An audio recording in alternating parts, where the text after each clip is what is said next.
footage wa kamera alaga nti Bugingo yabadde ayingira luguudo tiyabadde ku main.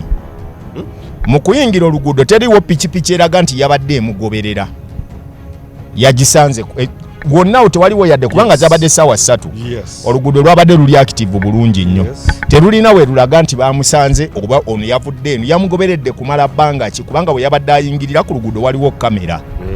Ekyo tebakibaze mu script yabwe nga bakibala bakiyingizaamu. UgandaEyenkya. Era ekyokubiri kuba balagidde ekitongole eky'abambega abanoonyereza Bugingo essaawa yonna agenda kwewozaako bino kambi bagambe mazima.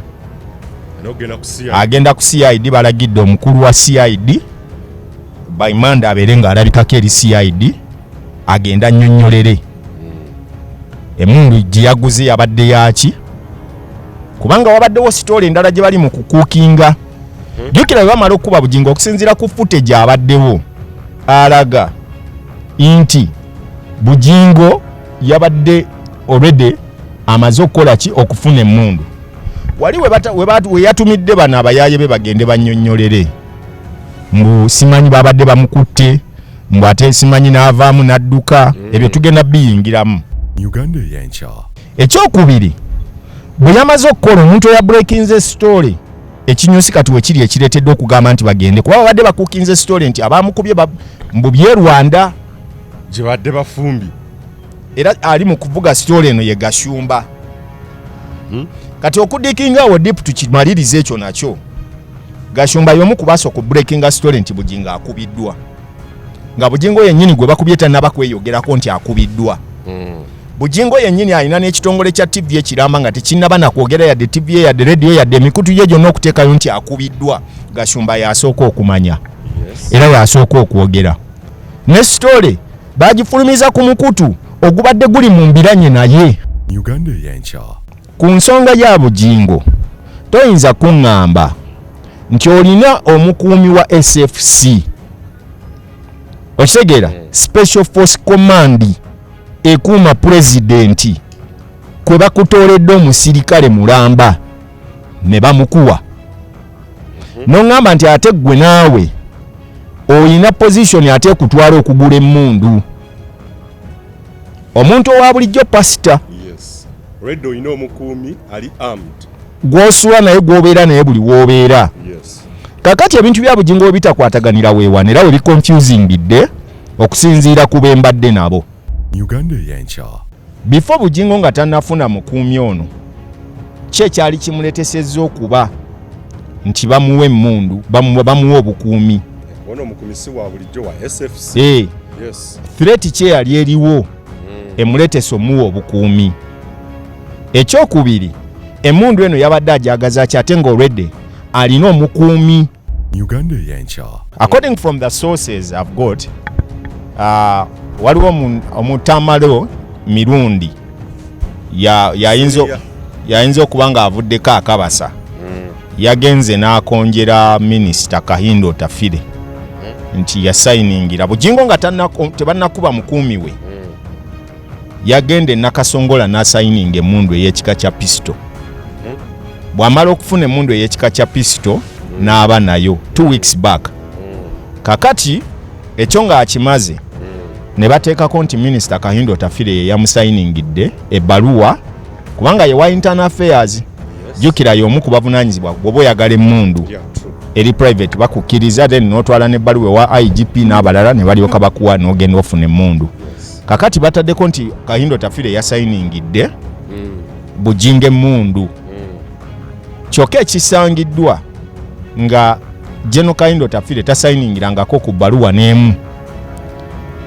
Yes, tasayiningangako bbaluwa n'emu. Take it from me. Tasayiningangako bbaluwa n'emu. Ekkiriza Bugingo genda funa mmundu. UgandaEyenkya. Kati Gashumba mu bugumu bwe yalumbako pulezidenti n'amunnyonnyola bino byenjogera bw'aba abyegaana aveeyo abuulira abantu n'omukulembeze w'eggwanga ajja yavaayo n'akwata pulezidenti ransom n'amugamba mbu alina information eri between Kayihura and Kagame ku nsonga z'okukwata Abanyarwanda n'okubatta wano mu ggwanga babadde babikola byonna n'asaba obuwumbi 5. Pulezidenti n'amugamba okakasa naye ngera bw'omanyi nti omusajja oyo mugezi yamulikodinga amaloboozi n'agaweereza Kayihura n'agawuliriza Gasumba ne bamukuba omupiira era agenda okuvayo kwololo yali amukute ransom yamuwaako obukadde 5 n'amugamba bw'onooba ondeetedde information entuufu ngenda kukuwa ssente z'oyagala. Nenyongera okujjukiza nti gwe eyeetaaga of course abagenda okusiigira langi mu ggwanga Uganda ali mu kibuga Kampala ali ebweru eggwanga nenga business zo zikolera mu ggwanga Uganda osobola okwekwata banafe aba Ebenezer Painters basanga mu kibuga Kampala era basobola okubeera nga basiiga ekizimbe ky'olangi okwetolera eggwanga Uganda wonna. Ojja kubeera nga owuliziganya n'omukulu Lule Joseph ku namba z'essimu ezo okubeera nga mukwatagana bulungi nnyo asiiga ekizimbe kyo langi egenda okusikiriza buli muntu ekuweesa ekitiibwa ekizimbe kikuweesa ekitiibwa olwa appearance saako n'okuwa look oba face ekizimbe kye kigenda okuteeka bizinensi yo ku mutindo ogw'ensi yonna beba Ebenezer Painters. Mbaniriza nnyo abali ku mikutu Uganda Eyenkya saako ne TV10 gano mazima ne The Investigative TV mwebale kutugoberera n'otuwa feedback ku ebyo tubaweereza. Omwaka twagutandise n'amaanyi abali ku TV10 gano mazima UK abatandise okusattira bingi nnyo bigenda mu maaso bye tufumba era tukyatambuza ne Namulonde Uganda the Crossroads kwega omwaka teri kwebaka teri kuzikiza nate olugulu lwaleero tukomyewo amakyamu tukinasinziira wonna program eno kuba the world is now a global village so tulaba wonna wooli ku ssaawa zaawukana naye emikutu gino emigatta abantu gitugatta ffenna unlike ku mainstream wetubeera nga oba weebase TV abamu bagenda ne mu control room ne beebakanamu. Nkomyewo nate muzzukulu wa Gamu nga Moses Wamala ne Saava Lubowa Saava Saalongo Sekiranda tuli mu Africa Special olumu tunoonya we tuzisa ne Africa Special.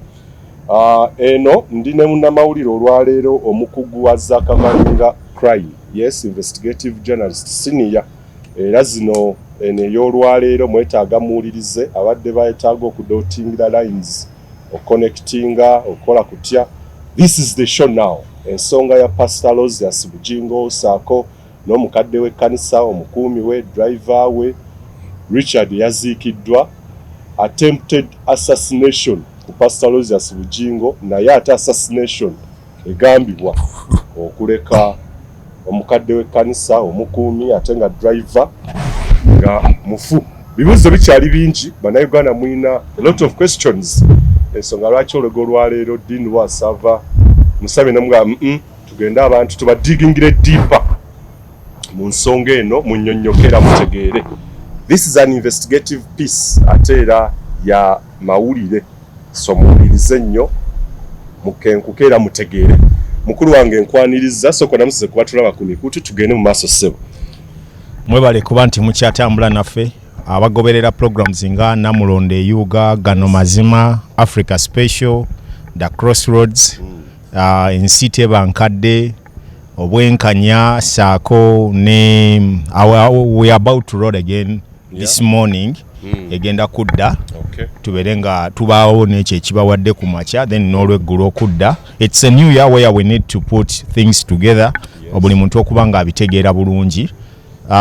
Kubadde kusaba kwa bangi kuba okuva lwe bakuba Bugingo wabiraba wano twali tulina okuba nga tubikola ku seti ne batugamba naye ne tugatsoka tukiwa obudde like as we've been tubadde tetutera nnyo okukola bintu nga ebyo ebiri mu kutrendinga mu bantu nti naffe tugendere muli nga akawunga nga batugoyereza muli. Naye olw'okusaba kw'abangi in fact abantu bano wammanga Joseph Bwete kubaddeko omwami bamuyita Sam Kibuule kadeideyi w'Ebungereza awo tulina mutabani waffe yatukazaako erya kadeideyi tamanyi Luganda naye yakwata ekigambo ekyo kadeideyi kati nkutumiddeko mutabani wange era abadde agala kyakyogera kuba bwe nzijjayo ekigambo ekyo olw'omanya nzize okugjayo bano ababanga abazze mu bintu bye batalina kukola ne babiyingiramu. Then waliwo n'abalala bangi waliwo ekinewunyisiza ne bannamawulire bannaffe bennyini batugamba twagala otuanalisisi ku kufa kwa guuni kw'omukulu w'ekkanisa oba simanyi okay ye Bwiino gw'oleese byenzize nabyo by the way this is an exclusive mbadde nina okukola kye bayita due diligence mu nsonda ezeesigika n'okumanya ki ekiriwo, and you're not going to find this story anywhere, I'm telling you, okusinziira ku bye tuzze nabyo. It is only the TV10 gano mazima Uganda Eyenkya Investigative oyinza okusanga stories zino. Bepo maybe ntumirako ne comrade waffe bamuyita Wanambwa naye owa Igo mugende musome ku mawulire ago munne ebirala bwe bityo betujja okuba nga tutambula nabyo.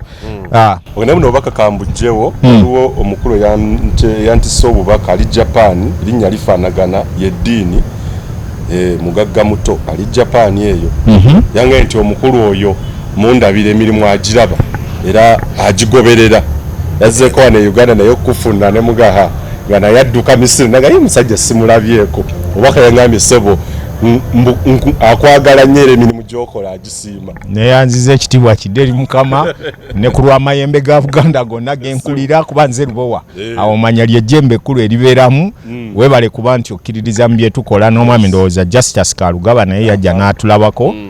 All those people nabo bali mikwano gya Jakana bambi bazze lwa nsonga za Jakana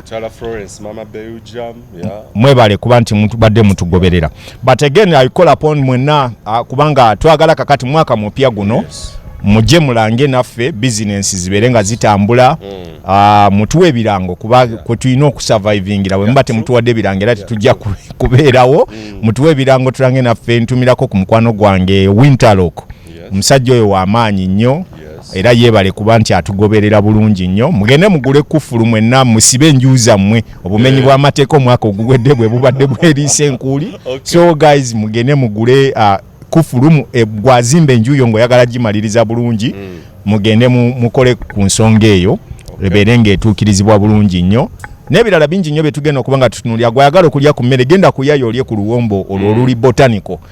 Ntumirako kwa Fandenanga kuba weebale kubanga ensonga zino tonnaba kuwaamu version yo zirekere luko weesigire kubaya tannaba kuleeta version ye era talina kyayogeddeko Fandenanga anti bijjidde mu wiki katulinde mani agenda kuleeta ekipya kino kyendeese agenda kuba nakyo ekyo banga okimanyi. Tugende butereevu mukulu wange, what's the exclusive behind this story? Bamukuba yedwa akumeko omusajja leero lwe turekodinze sheno lwa mukaaga si lwakuna lwakusatu lwakuna. It was a Wednesday I think so. Gondi did wabera eno program ya was it Kasameme? Lwakubiri lweberayo lwakusatu ya lwakubiri ekiro. Okay kakati ebintu bino wammanga njagala mbyetegereze according from the sources I've got waliwo omutamalo mirundi yayinza okuba nga avuddeko akabasa yagenze n'akonjera minisita Kahindo Tafire nti yasayiningira Bugingo nga tebannakuba mukuumi we yagende nakasongola n'asayininga emmundu ey'ekika kya pisto bw'amala okufuna emmundu ey'ekika kya pisto n'aba nayo 2 weeks back kakati ekyo nga akimaze ne bateekako nti minisita Kahindo Tafire ye yamusayiningidde ebbaluwa kubanga ye wa internal affairs jukira y'omu ku bavunaanyizibwa bw'oba oyagala emmundu eri private bakukkiriza then n'otwala n'ebbaluwa wa IGP n'abalala ne balyoka bakuwa n'ogenda ofuna emmundu. Kakati bataddeko nti Kahindo Tafire yasayiningidde Bugingo emmundu kyokka ekisangiddwa nga General Kahindo Tafire tasayiningirangako ku bbaluwa n'emu. Yes, tasayiningangako bbaluwa n'emu. Take it from me. Tasayiningangako bbaluwa n'emu. Ekkiriza Bugingo genda funa mundu. Kakati ebibuuzo bino wammanga ne bijja.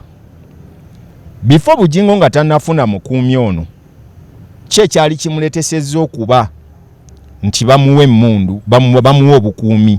Ono omukuumi si wa bulijjo wa SFC. Yes. Threat ki eyali eriwo emuleetesa omuwa obukuumi. Ekyokubiri, emmundu eno yabadde ajagaza ki ate nga already alina omukuumi. Yes. Kubanga I think it was around yali 2019. Bwe bantwala okugenda okulaba president nga bankutte banzijeeko eddembe lyange. Yes. Njogera ebintu bino kubanga si byakwekweka. President samulaba mankwetu. namulaba mu buntu nga muna Uganda yenna. Yes. Naye Speaker Kadaga bwe yali antwalayo oluvannyuma kuba nagenda nekubira endulu gyali nga UCC nzigyeko eddembe lyange mbusikirizibwa kuddamu kwogera nali njogedde ku basajja b'amajambiya nga mbakubye. Kati we njogera kuba macheta abo ne sente ezaali zirimu akawumbi akamu n'ekitundu president yali ataddeyo bakwata abantu abo abali mu iso ne bazirya. Ne yali afande womanya something yali atwalaawo SIU ekireka. Sente ezo bwe zibulankana ne batakwata bantu abo. Kati nze nenvayo nenkuba sitole ne bagala ne bankwata ne bansiba. Kati bwe nkomawo from that detentions nali maze bambuzi omwezi gwali mulamba n'ekitundu nenzira ne bantwale wa president. Bwe ntuukayo nagenda n'abaana abamu kwabo president be yali awadde security nga bali ku nsonga zaali z'abagundi zaali z'abayeekera bwe batyo nga bagenze okumunnyonnyola. Yes. N'abamu bali na information simanyi yali ekwata kwa biriga biki ne tugende wa president. Kati we bantuusa bo bali already baali bagendayo nga bamulaba buli kaseera. Kati mukuddayo mu briefing oba okutwala information bantwalira ku listi yaabwe nengenda nendaba president nga ngenze kwejjako bayaaye abaali bampambye. Era nentwala ebiwandiiko bye baali bampadde nti siddamu yadde okuwandiika abantu wonna okumanya Uganda erina kye bayita impunity ey'ekika ekyawaggulu. Munnamawulire ne bamugaana okuddamu okuwandiika oba okwogera. Ekiwandiiko bwe nkiwa president yakyegaana n'aganze siwangako order n'emwegaana w'amawulire kola mulimu gwe. Kaakati kwabo lwaki nzijjayo statement eno kuba oli ayinza ogamba bikwataganira wa n'ebya Bugingo. Abaana bali be nagenda nabo baali 7. President yali yabapangisiza ekifo we baali babakuumira. Yes. N'abawa aba SFC abaali babakuuma. Buli mwana baali bamuteekako wa SFC amukuuma oba alagawo bawo ng'atambula naye. Baba waba SFC 7. 7. Yes. Abaana abo baaliko era emmundu zaali 7 ezaali zibakuuma. Aba SFC nga balina pisito zaabwe. Saalabako baana bali bwe babawadde emmundu bo kwekuuma. Okay. Oba tutegeeragana. Kuba baba bakuwadde omukuumi alina emmundu. There is no need for you yourself okuba n'emmundu. Yes. Era bajjanga bali bagayi bwe twabalinga bayingira nga balina emmundu we bazihandinga over ne babayingiza. Then bwe bamaliriza era ne bajja ne bapiikingawo emmundu zaabwe ne bakola ki? Ne badda nazo.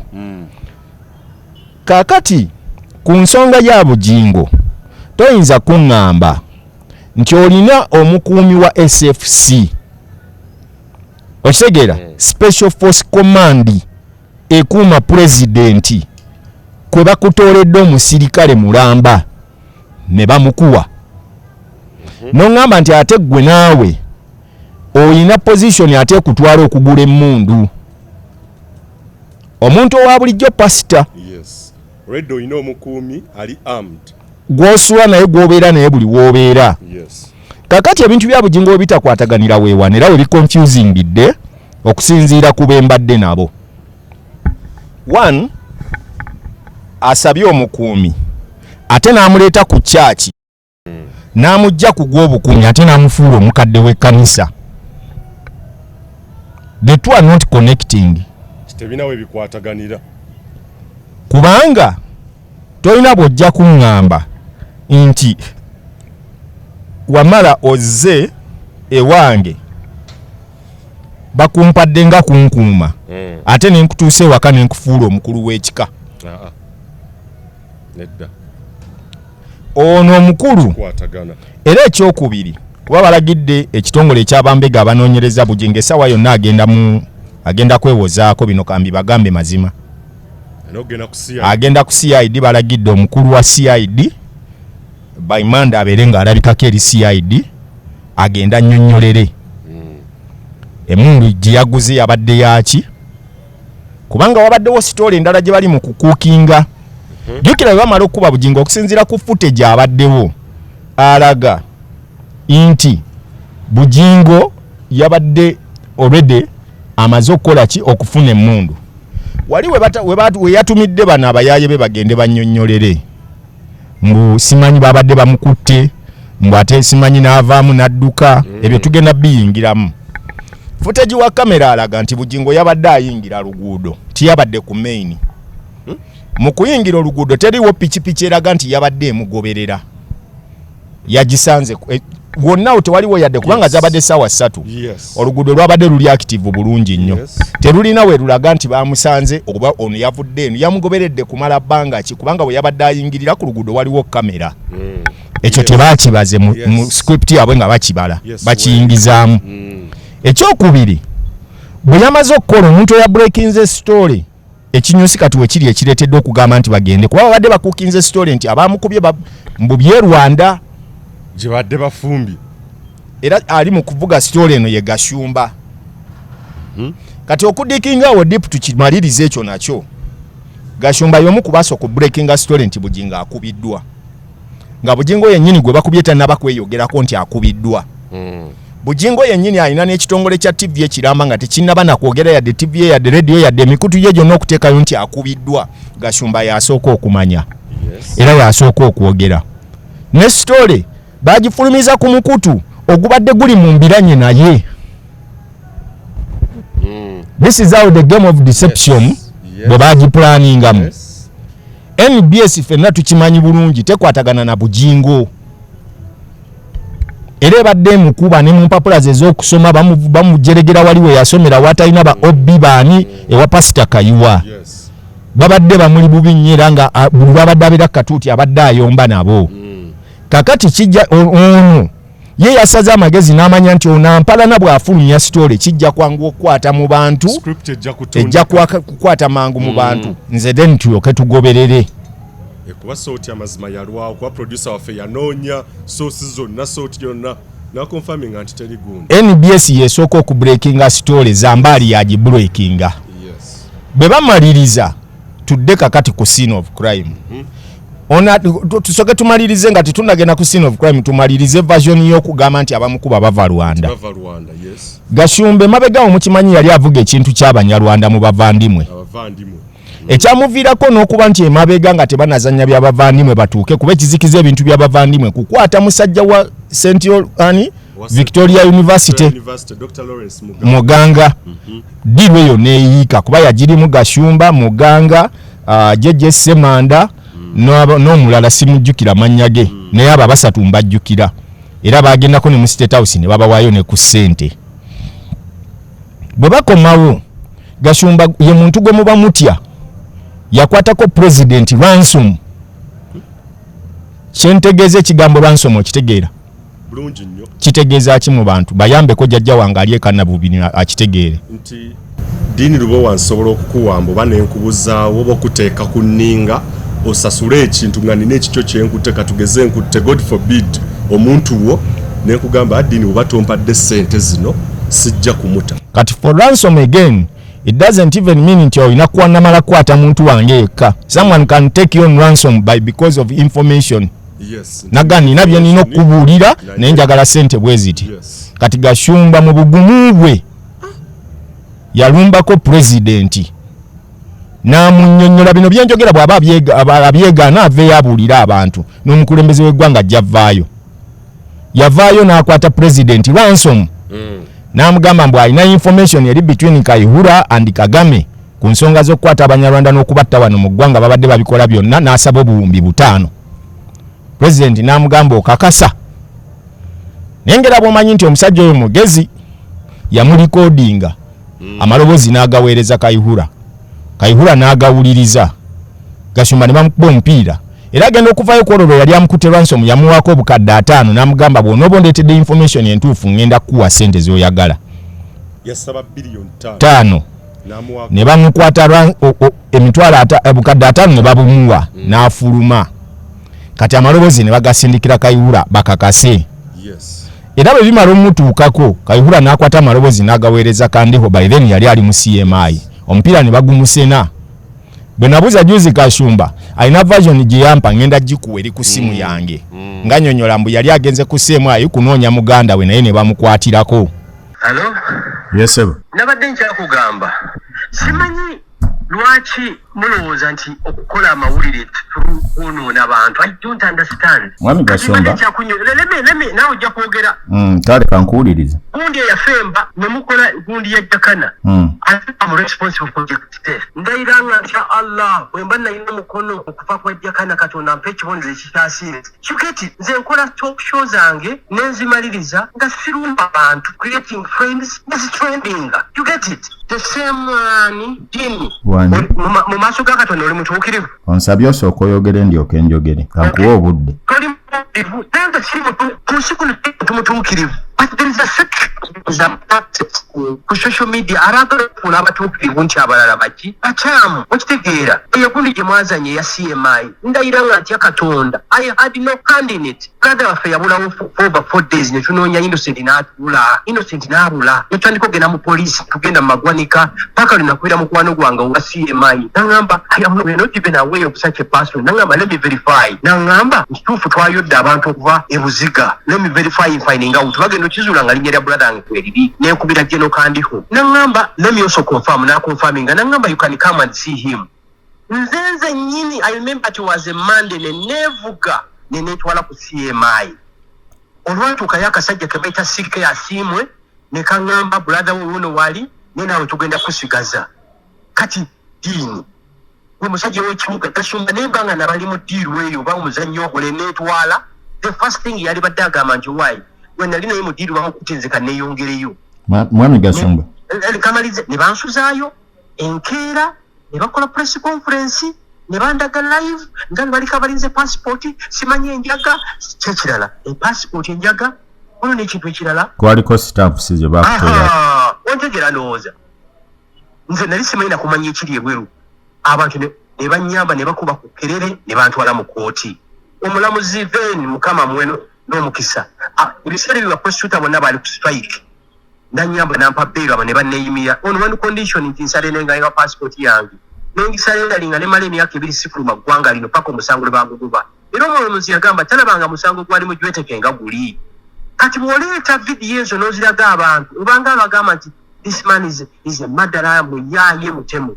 Mwami Gasumba maliriza obadde mawulire okumala ebbanga si bwe kirindoozi okuva luwakomewo okuva ebweru you've been in the bulirizayo nsaba nange mpulirize leero as I've been listening to you. Yes.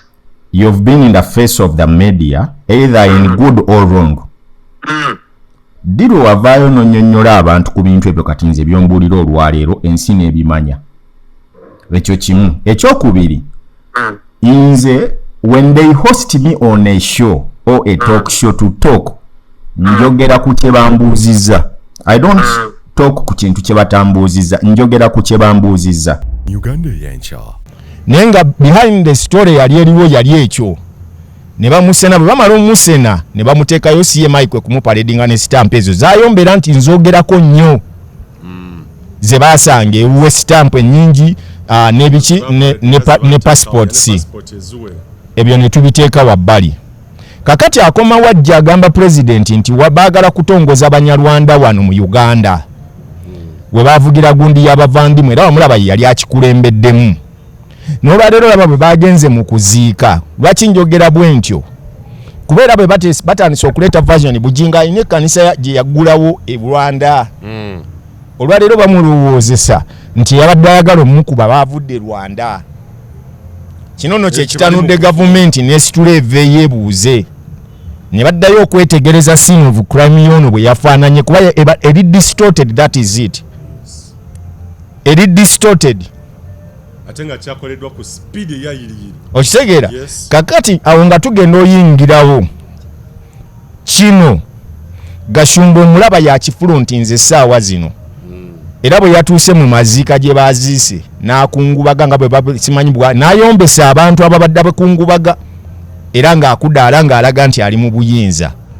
Abamu ku bafronti nze ekintu kino bakikulaga nti bakivugira kwemuke but Jano Muhoozi alina okwetunulamu alaba ebintu bino wammanga oba oliawo ki projekiti kye kyali badde kikola mu ngeri emu oba endala kubanga being a son of a president doesn't restrict you okubeera nga naawe practicing rights zo nga muna Uganda oba ng'omuntu ali mu ggwanga naye okulembeza kuba abantu bano bonna abasinze okuddukira ku trail yo babagenze mu kampu ye abasinga obungi bamenyi b'amateeka abasinga obungi track record zaabwe ziriko enziro nga banoonya kye bayita defense and immune tebankwatako poliisi eba etya okulumba oyo ntya oyo why General Muhoozi ajja kuyita ajja kubuuza the likes of Gashumba, look at the Balams and others tebali mu bitabo birungi n'abantu and have also had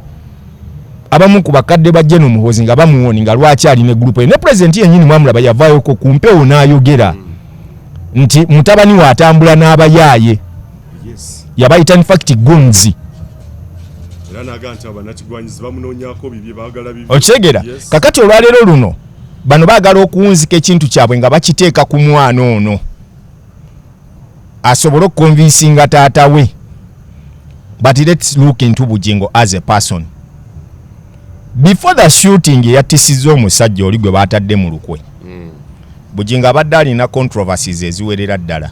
Absolutely. You can't rule out the issue of kwogera ku basiyazi. Yes, abadde abyogerako nnyo but ekyo kyetaagisa okuttisa omukuumi.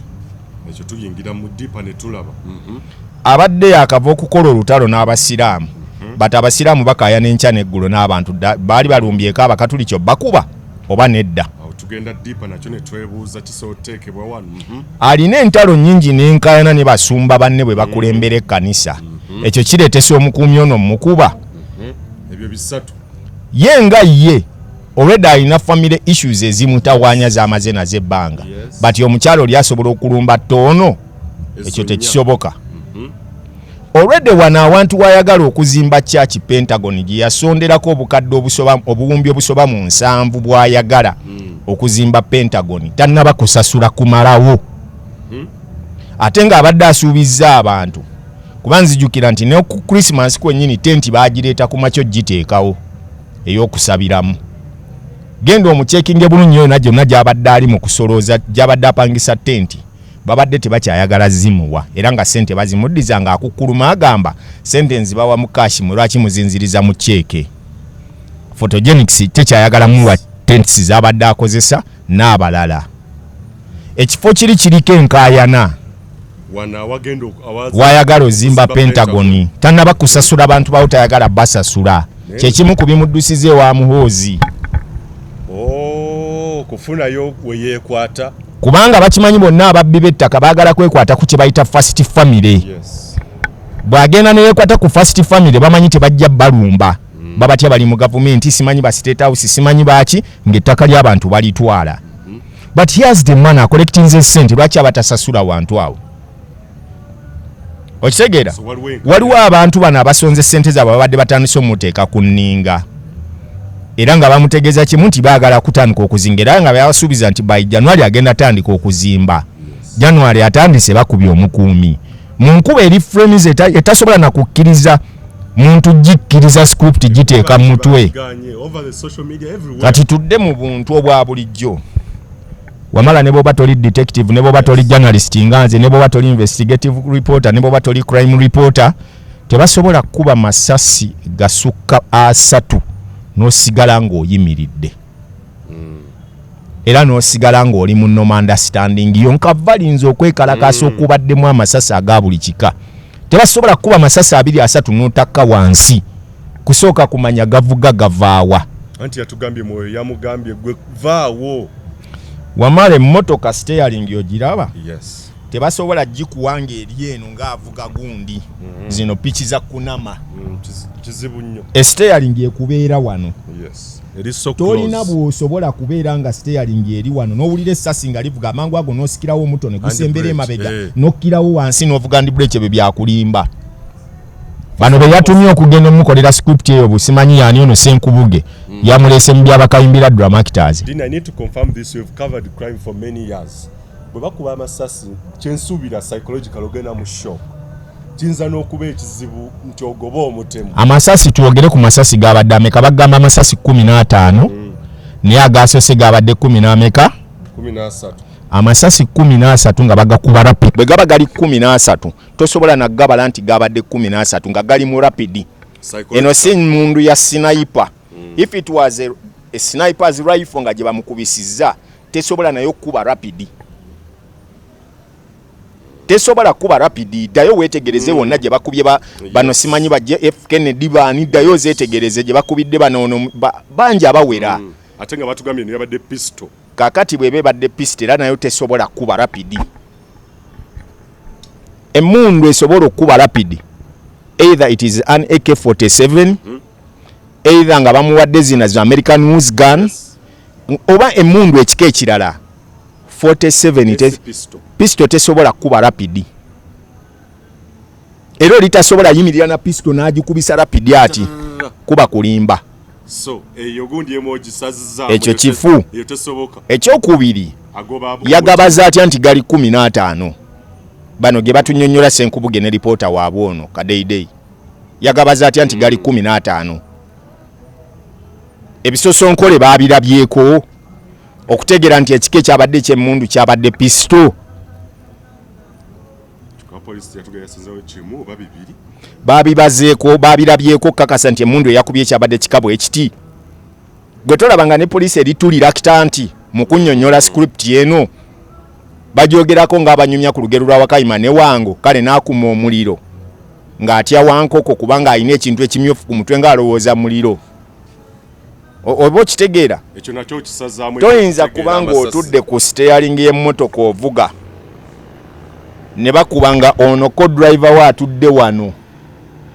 Jukira bw'abanga omutto gwabadde tegwebase guteeka okuba nga guli ku layini yemu ate gwe bw'oba ovuga tosobola kuba ku layini yemu neya co-driver gwobeerako either maaso kuba emmotoka egira neekusikamuko neddako eno neekola ki tosobola kuŋŋamba nti no mwabadde ku layini yemu. Amasasi ne gakuba ono gwe ne gakuleka. Then n'omala nga bamaze okukuba amasasi mbu n'ofuluma n'ogamba Bugingo nze gwe bakuba n'ogoba nga totegedde naani abadde akkuba. N'ogoba omutemu. Ekyo nakyo kya bulimba. Psychological oba mu shock. Kya bulimba. Obuvumu obujja. Olaba ne komando omusajja akubye mu ntalo ezaawa kuba na interviewingako Jeno Katumba nanyumiza entalo zaalwanyeeko. Yes. Amasasi bwe gavuga yagwa cover. Bugingo gwani asigala mu mmotoka ng'otudde. Jeno oli Foster Jeno Katumba wamala. Yafuluma emmotoka n'agwa cover. Nego wagobye n'omutemu. Okujjako nga gwe babadde bamusindikidde omukuba.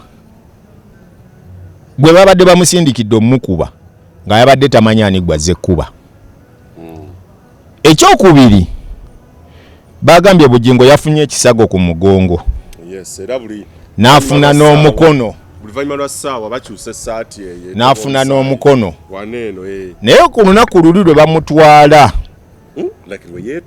lwagenda mu ddwaliro lwatwala omusajja teyaliiko yadde ettondo ly'omusaayi ku ssaati ye. Bamutulaga ng'ali mu intensive care unit gy'agamba. Mu kasenge we yali akutte akagoye ne ka plasta ng'alinga abadde ava okwekebeza omusaayi. Dean, ebbanga ly'okavalingidde crime omuntu asobola okwevuga emmotoka n'ayita ku Northern Bypass. Wuliriza ya nti wamala. Ekisooka kya byonna bye baba baakamala nga incidence ng'eyo etuuse. Tuddeyo ku Kirumira. Tuddeyo ku Kaweesi, tuddeyo ku Kigundu, tuddeyo ku Joan Kagezi, tugende ku Kirya, tugende ku Bahiga, tugende ku Kigejjogejjo, tugende ku Abiriga, tugende ku Abdukalim Sentamu, tugende ku ani omulala gwe bakubawo amasasi era naye yaliwo ekibuli awo. Abo bonna I've covered their stories live. Kaweesi lwe baamukuba bakuba emipiira ne bakwata ono n'akwata ndi break ne bamukuba ekyo baakizuula. Ono Kirumira kubanga ayinza okugamba nti abo bonna babatta baali tebasobola kuvuga mmotoka kuvaawo. Ono yasimattuse ne Katumba wamala lwe baamukuba emmotoka ye baagireka waawo teyagijjaawo. So that the investigators ne ba Soko scene of crime officers bajje basangewo evidence kwe basobola okunoonyeza. Ono emmotoka ye yagijjeewo. Yagivugidde ye kennyini. Ekisooka kya byonna nti scene of crime yagidistortinze. Yagivuze n'agijjawo n'agitwala.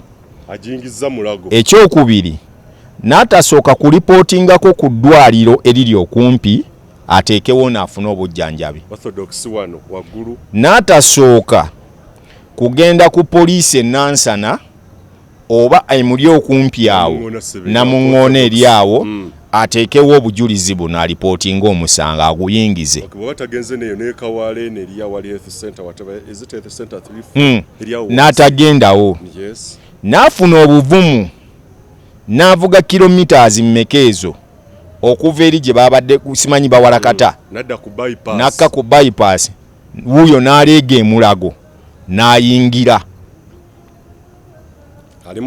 Awo wonna otaasa obulamu bw'omuntu toliiko yadde omusaayi ogukuli ku ssaati oba ku mukono oba ku ki. Gw'ogumye ovuga buvuzi mmotoka ogenda. Notalipooti nga yadde okkubira ku bakulu ba poliisi abavunaanyizibwa mu ggwanga kubanga Bugingo alina kapasite esobola okkubira IGP n'awulira. Alina kapasite mu sitole ye towuliramu.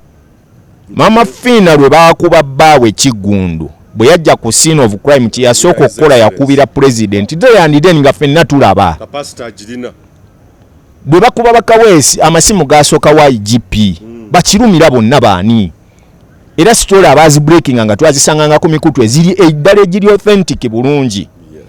Ono ku bonna abantu abali relevant mu ggwanga talinaako n'omu gwe yakubidde. Era ne mu story y'omuwulira nga anyumya. Takugamba nti oba nakubidde Jeno Damulira oba nakubidde IGP oba nakubidde gundi oba gundi oba gundi. Tebaliimu. Yakubidde Gashumba. Of all people in the country. Yakubidde Gashumba, executive producer weno ki movie gye balimu. Teyakubye wantu wa buvunaanyizibwa. Waliwo wandege ya police kale zeri zonna bw'abazeerabidde nga tonna bakuyingira mulago. Waliwo wandege ya police teyagenzeewo. Nti oba emmotoka eno ngirese wano babadde bankubiddemu amasasi oba on his way yakubidde police ejjeemu rescuing emuyambe ekyo teyakikoze. Obuvumu obwo bwonna gwe ne gatsi z'olina okuddamu nga babadde bakubye amasasi agasukka mu 15 gayogerako. Tosobola kuba na gatsi zivuga kugenda paka mulago. Okujjako nga ono atugambe nti yakubye munne. Kiwatali ekyo tewali explanation indala. Nze singa nze mbadde interrogator mweno investigation tubadde tubyogera Bugingo ali munda. Is answerable. First suspect nambemu. Tebikwatagana. Basooke baddeyo batunuulire korodata ye abadde anyumya naani. Kye kisooka. Bafune essimu y'omugenzi abadde ayogera naani. Bazeetegereze. Bajja kulinkinga app. Eri version gye batugambe eya Rwanda oba eneekwata. Neno gye batugambe ey'omukadde w'ekkanisa ate omukuumi ate dereva. Ate dereva ate gwe n'ovuga. Yakinyonyole naga nti badde ba recordinga show biki agenzo na oba yabadde na kyerabidde naddayo mukomawo wanamuga chimpanvuge gotero okulwawo eyo Charles James Senkuge yajinyumya. Kankuweyo story emu. Nyina mukadde wange bamuyita Mukasa akola ku BBS okwa manyinyi ebyafaayo. Naye Mukasa oyo yatwali tutudde tunyumya. Nanyumiza engeri olunaku Obote lwe yasimattuka okuttibwa. Omukuumi we ng'ayagala mutega akabenje ka helicopter. Batuuka gye baali bagenze. Helicopter amaze okukakasa nti kakati engeri gyenzirako pilot ye naddamu okuvuga agenda kufiiramu. Ne munne ne Obote afiiremu. Obote yamugamba tuddayo ffenna. Siyinza kyusa pilot nga gwe wandeese. Ninako yali 2004 wentuulira senior 4. Waliwo musomesa mukadde wange bamuyita Mr. Bule. Bule oyo bamwokya acid. Ne bamwokya ne munego baali bayita galabuze. Era bw'ogenda ku channel yange kuliko story eriko bagiyita the acid game traps eziriko. Naye mukazi w'engeri gye yamwokesaamu acid kuba omukazi yali amaze okunoba ng'agenze n'omusajja gwe bayita Deogracius Kijambu yali amututte. Kati mu kunoba ng'avudde addusa agenze yayaga nti bw'aleka omusajja ono ng'ali wano bulungi ajja kubawondera. Omukazi yalina okwokesa ba acid. Kye yamukola yadda n'abanga akomezzaawo laavu. Mukudda nga akomezzaawo laavu kumba ategese yasooka n'ajja olwaleero n'amulabako enkeera waalwo naddo n'alowooza bagenda kuddayo bonna. Era mu kunnyuka n'akwasa bbaawo akasawo.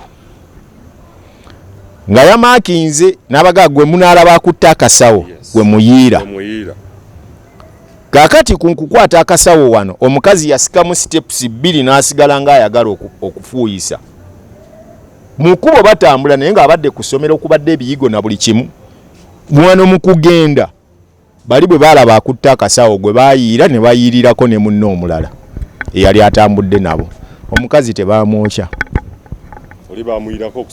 Kino Bugingo asobola okiteeka mu script n'aga nti leero kanneevuge bali bajje nga bamanyi nti bagenda kkuba oli waatuula. Bw'oba mubadde teweevuga bulijjo kyekikwevuzisa bakuvuga olwaleero. Lwaki n'Omukuumi teyamuleseeyo? Ye ekibuuzo ekibuuzibwa mukyala we ali ludda wamu eno script yonna talina waayogera kigambo n'ekimu. Asirise busirisi nga Joseph mu Bayibuli. Bino tayagala kubyingizaamu teyabadde naye teyabaddewo. Senkubuge yabibaddemu abinnyonnyola obulungi oba fulufigo bamutebi. Agiriwa bbali emboozi tagyesembereza. Gwe Bugingo bw'oba omutunuulira ng'ayogera omulabamu fiya yonna nga nnyonnyola okufa wali bwe kwabadde. Soma lipsi z'omuntu bw'aba ayogera ekintu ng'alimba omulaba n'ayogera sitoole ey'amazima oba omulaba ne fiya eba mweri. Gwe tuuza Bugingo kati kankubuulire. Bamufunire ba interrogator bulungi nnyo either from CMI and UPDF bamuteera awo. Bamu interrogating babairenga batano buli omu ajja amubuuze bibye agenda bawa story etakwatagana mu telling you. Scriptures bwe banaaziga togenda kusanga awamu ng'ayogera birala awamu ayogera birala walala ayogera birala tezisobola kubanga zifaanagana.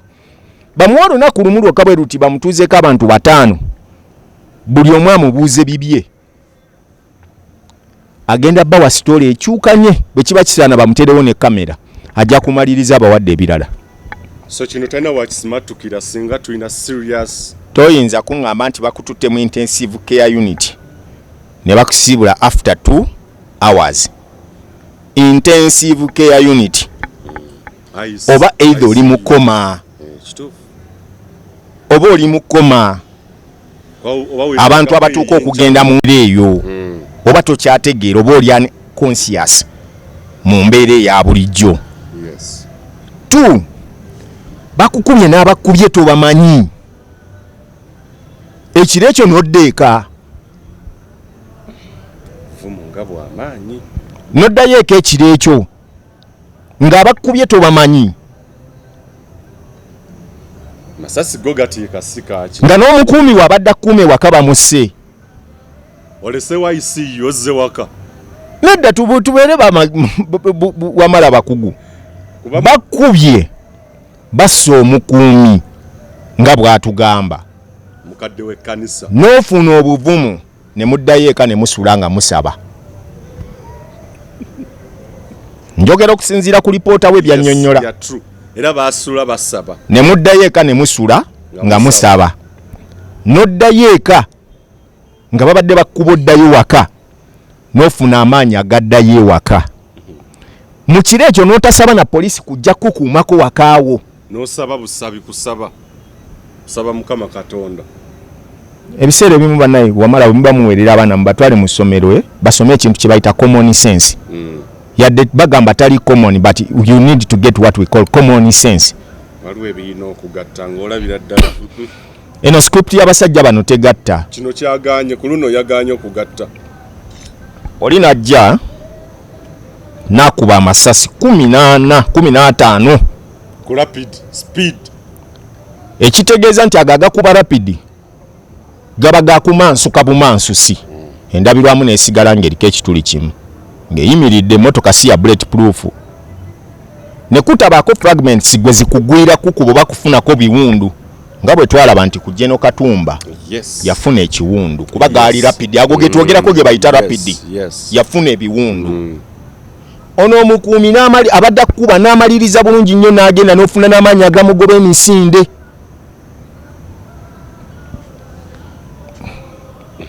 Bipo nga yamukubye kasaale.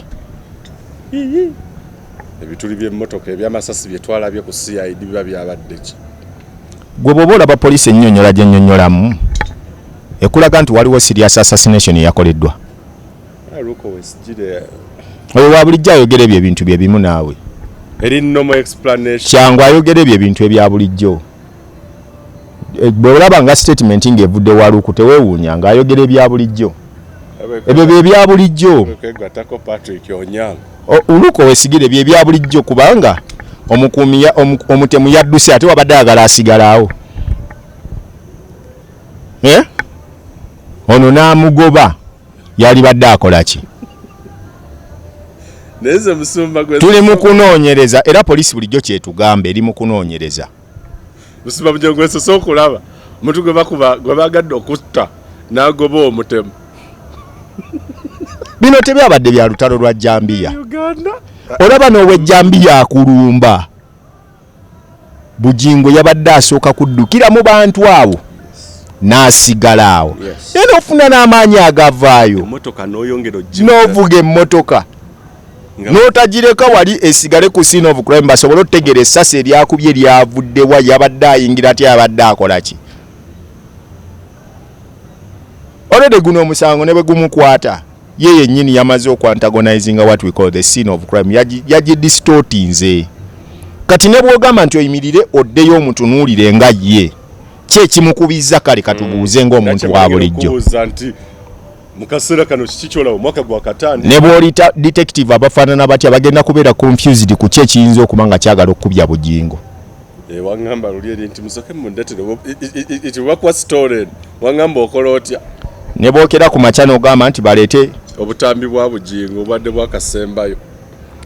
Ayomba n'abasiraamu, wuyo ali mu people power avuma, wuyo ali ku bisiyaga, wuyo simanya ali ku baki. Kati entale ezempitirivu bwe zito tosobola tegeera ani amukuba. Bw'ofuna obutambi onosoka n'obuzza wabbali. Bwa Bugingo bw'ayomba ne banne. Emyezi 2-3 egisembyeyo emabega tosobola tegeera ani amukubye mutuufu. N'oleeta ne obw'abantu babadde abamwanukula. Okitegera tosobola funa ani amukubye mutuufu, ekyo tusooke tukiteeke wabbali. Ekirala basumba banna abakyaki gwe obalaba wa mwene emboozi. Yagireetedde wa bidongo yali mu Tembeeta. Kyemwagala omugamba bamukubalwa MK.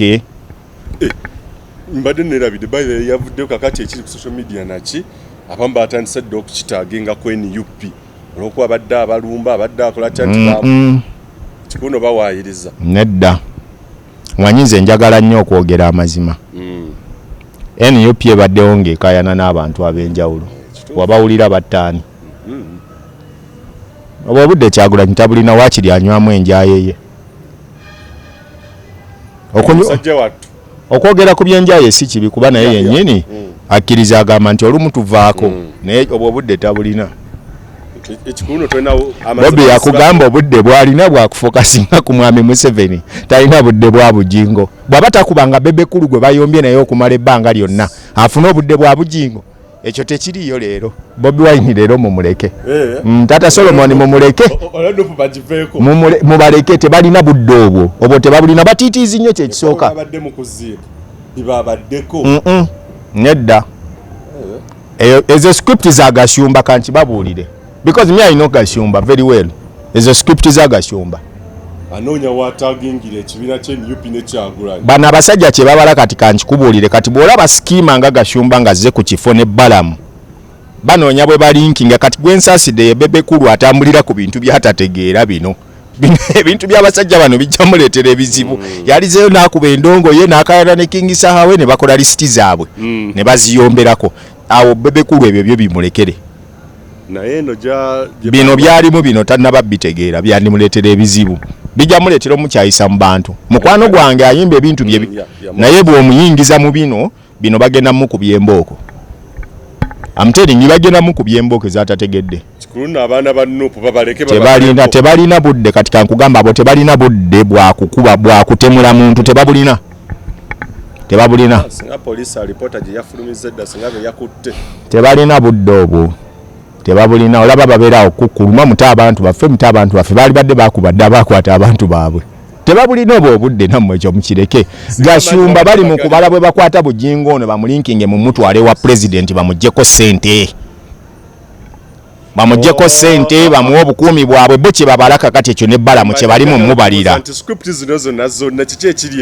bo kye bali mu mubalira naye kye babazeemu kubanga jjukira basobola okwettira omuntu ono famire ne bagiwayo amabugo ga miliyoni 2.3 ne bagenda wa president n'abawayo obukadde nga 5-10 kiwedde gemu ekutte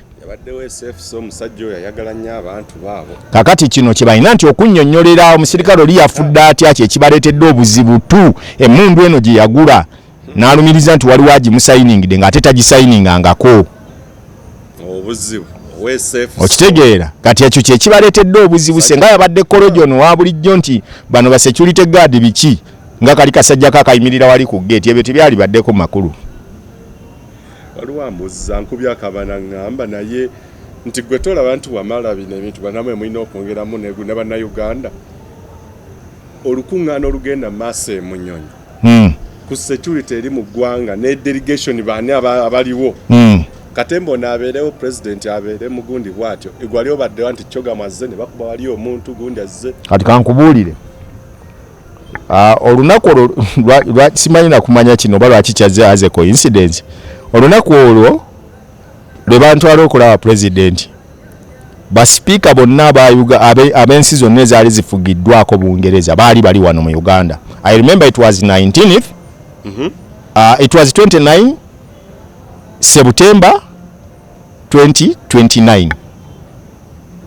sorry 2019 baali wano Kadaga ye yaliko ku kisanja ekyo Museveni okakasa abana abantu nti w'amaanyi yakuba Kyagulanyi akalulu kaawa kebunyoro akali ehoyima yakola ekisoboka kyonna okulaba nti bakalangirira nti yakawangudde ye by election gye yasooka okuwangula Kyagulanyi wano yali badde yavuddeyo dda n'ayogera gwalabyeko gavumenti ku state gundi zaayo zonna ng'erina kyeyogera ku ono Katemba. So the timing is not right. Eno filimu bagizanyidde mu kaseera akakyamu ate ne bakuba omuntu unit president ekuuma president basinga omanyi kyekitegeeza omusajja gwe bayita owa SFC abeera omu yekka bw'ati asobola okukuba abantu bonna n'abamali kuba abo balina kye bayita combat eno ya bulijjo n'aba SFC bennyini bannaabwe.